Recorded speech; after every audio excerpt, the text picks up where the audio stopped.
afternoon, everyone. A very warm welcome to all of you joining us today for the exclusive MSB Association webinar. And I am Sakshi Ingavle, and I'll be your host for the exciting session. So, before we begin, I would like to take a brief moment to tell you about the MSB Association. So, the MSB Association was recently started to address the key challenges and the needs of MSB across the UK. And today mark our very first webinar. So thank you for being part of the exciting beginning. So we are a dedicated network supporting money service businesses across the UK. Our mission is empower MSBs by providing access to compliance support, banking solutions, regulatory guidance, network opportunities, and practical tools for business growth. So we are excited about what's ahead, and we are glad you are with us on this journey. So now let's dive into today's highly anticipated topic, how email and mobile verification can cut customers' onboarding costs.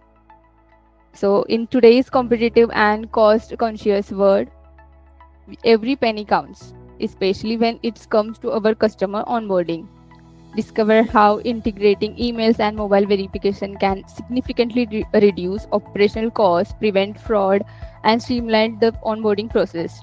This session will show you how your smart verification not only boosts efficiency but also enhance your compliance and customer trust. So our expert speaker today is Shane Bruce, Regional Product Manager, EMEA, Fraud and Financial Crime Expert at GPG. With years of industry experience, he will guide you through the key insights and during these sessions. So without further delay, I would like to welcome Shane to take the virtual stage and share his insight. Over to you, Shane.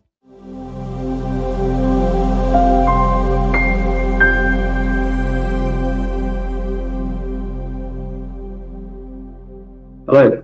Hi. Welcome to the WebEx, everyone. Whether it's the morning to you or afternoon or evening, it's good to be online and talk to you today. So today should be quite exciting because for those who don't have a fraud-first opportunity in their KYC onboarding, today I'm going to share with you some insights that we've gathered over the years and how the industry is really changing its way in a fraud-first approach. So I will just start sharing my screen. So just as a brief introduction, I've worked in fraud and financial crime for nearly 11 years now. That focuses on everything from KYC, identity verification, all the way to things like anti-money laundering as well. So it's great to be here today to share with you some insights that I've seen across the industry and also show you kind of what a fraud-first KYC onboarding looks like. So just to introduce GBG, so I work for GBG PLC, which is essentially a specialist in customer intelligence. We've been in the market for over 30 years, offering KYC, document verification, application fraud detection to thousands and thousands of customers. We scroll down to the next slide, please. Yes. So a bit about who we are and kind of what my role is. So the digital world, obviously onboarding customers at distance is very important in terms of providing the customers with a frictionless process. At the same time, businesses have to protect themselves from bad actors and bad individuals that will always look to take advantage of their products and services. So as a specialist in identity and data, GBG PLC has been providing these services for over 30 years. So we have regional hubs in the US, EMEA, and Australia, and we have over 1,100 individuals across 15 different countries supporting global proposition, but also regional specific ones as well. I've already said we have over 20,000 customers across 90 countries, so truly a global leader in terms of identity verification, fraud, and location intelligence. Next slide, please. Yes. So what it comes down to is all businesses want to onboard legitimate customers. What we don't want is technology to get in the way of smooth onboarding. We know that the vast majority of customers are legitimate. We shouldn't put things in place that are going to create barriers for entry for customers. We want to make sure that effectively we're enabling safe and rewarding digital lives for genuine people everywhere. It's quite a clear mission statement that our company has, and all of our technology and all of the pursuits we make in developing and acquiring businesses is all to bring that to fruition.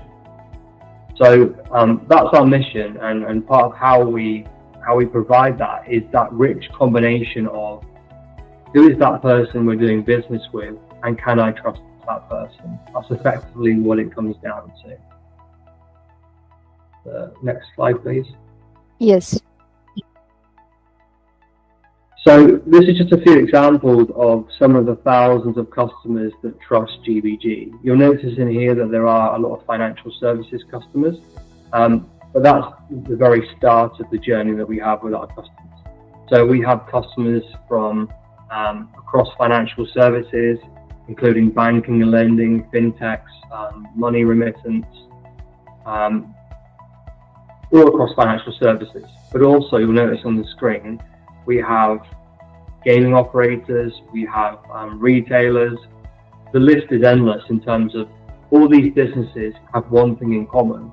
As I said before, is that they want to onboard genuine customers. All of these businesses in some way or another will face a fraud threat, whether it's against a payment or a loan, whether it's against a retail product, whatever that is. Whenever there's an opportunity for a service to be taken advantage of, there will be a very small subset of customers that attempt to do that. And this is where we're helping our customers, is providing them with safe and efficient journeys so they can create minimal friction for those good customers, but at the same time make precise decisions and eliminate the risk they have in terms of onboarding.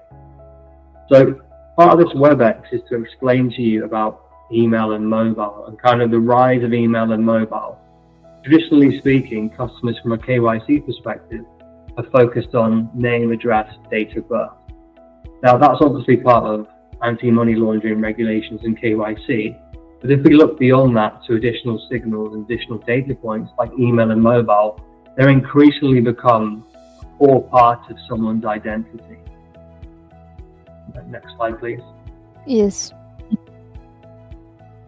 So this kind of helps set the scene, really. The best way to describe it is that both mobile and email are omnipresent.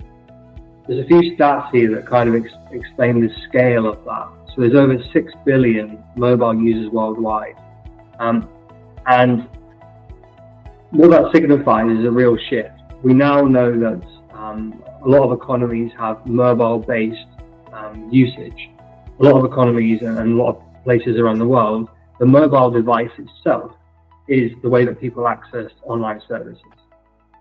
Alongside that, you'll see on here that 4.37 billion have active emails worldwide. So that means that, again, email itself has become part of our online identity. An email and a mobile phone number are unique to the individual.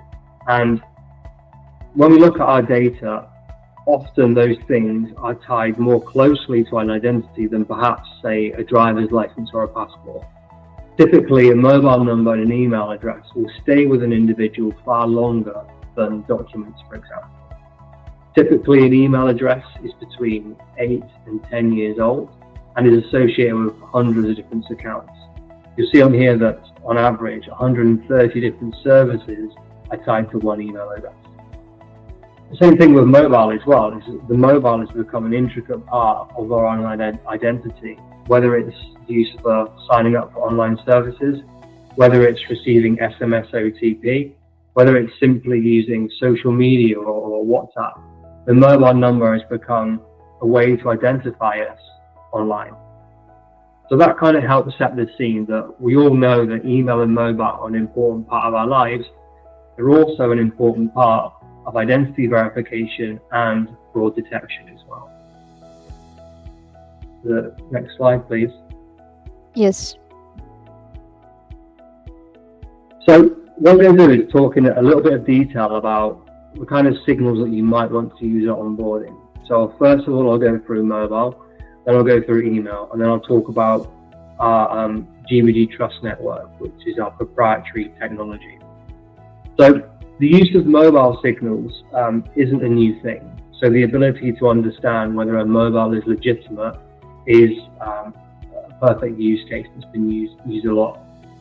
So what has changed recently is that now mobile network operator data is more widely available.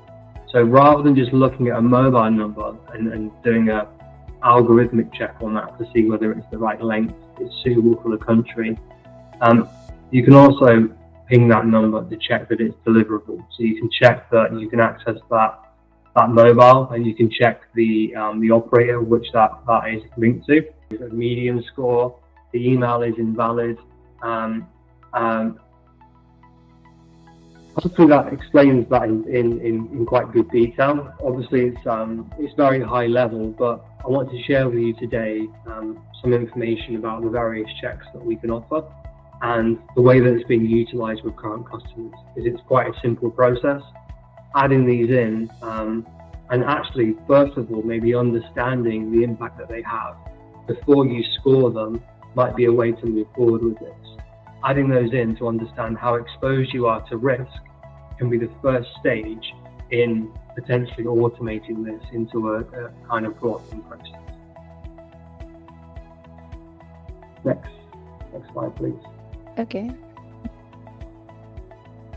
So I've covered a lot of detail today. First of all, we spoke about the emergence and how important email and mobile are online. I think we're all aware of that, and we know that that's only going to become more and more. Email and mobile are now a core part of someone's digital identity. We then talked about GBG Trust as a consortia. We know that consortia-based models are very useful in fraud detection. We know that there's this kind of protection of the pact mechanism, is that when individuals, organizations get together to start sharing data in a compliant way, they can protect legitimate customers, and they're really good at sifting out bad actors with high precision. So we've developed the Trust Network in order to achieve that, and it's providing great value for all of our customers. The next section is Q&A. So if you can move on to the next slide. I'll use this next slide as a way to kind of summarize some of the points that we're at. So one thing I touched upon through the presentation, but I just want to reiterate is kind of a frequently asked question, is that this is a step change in the way that customers will normally look at fraud. Fraud is normally a decision that's made after things like KYC and credit decision. It normally sits after. Now, that's not to say that there aren't some fraud checks that probably sit better once you have all that information available, but there are some light checks that can be done up front that can really save the problem of downstream journeys. So the point being is, how do we ensure that the fraud signals do not impact legitimate customers? Now, obviously with fraud, this is a balancing act. What we don't want to do is impact good customers at the expense of finding a few fraudsters, for example. So the best way to ensure this is to layer the signals together. As I mentioned on my slide, typically you're looking at very small percentages of customers that will be automatically blocked. And obviously you can assign your risk-based approach to that, and you can decide what tolerance levels you want to set. This will be based upon the products and services that you offer, whether you offer incentives, whether you offer promotions, whether or not you're just your company is a victim to multiple applications. These thresholds can be set accordingly to ensure that you are getting you are blocking the very worst actors, and you're not impacting legitimate customer journeys. In terms of coverage, so the coverage for email, mobile, and GBG Trust are global. So the ability to validate an email is global. The consortia is global. With the ability to validate a mobile number, that's a global service as well. The only thing within that the mobile checks that is country by country is the mobile to person checks, the SIM swap and the fraud checks. We've got great coverage of the UK with the large 4 mobile network operators. We also have coverage in Spain, Germany, Italy, US, Canada. There's a growing list of MNO operators that are working with us to provide those signals. With regard to GBG Trust, that's truly global as well. It's offered in all of our KYC countries. I believe there's 90 plus countries contributing to that. Also outside of that, it takes in document information as well. So there's hundreds of different documents from different countries in there as well. So maybe the next question is, how can we add these checks? And is it a simple process? Well, the slide I showed you before kind of explains the simplicity of it. So at the moment, you'll have a number of different KYC checks. They sit within what we term a profile. All we would do is effectively license you for these new checks, place them before the KYC checks, even in a silent mode as it stands, so it doesn't impact your customer journey. Then we can start to understand any fraud associated with those. Then, based upon that, we can set some thresholds in there, and it's a simple activation process. So, in terms of kind of how do I find out more, the MSB Association and are available for contact for this. There's also information on the GBG website as well that you can find, and we'll also follow up with some additional information off the back of this as well. So, if there are any comments or questions, then please do get them.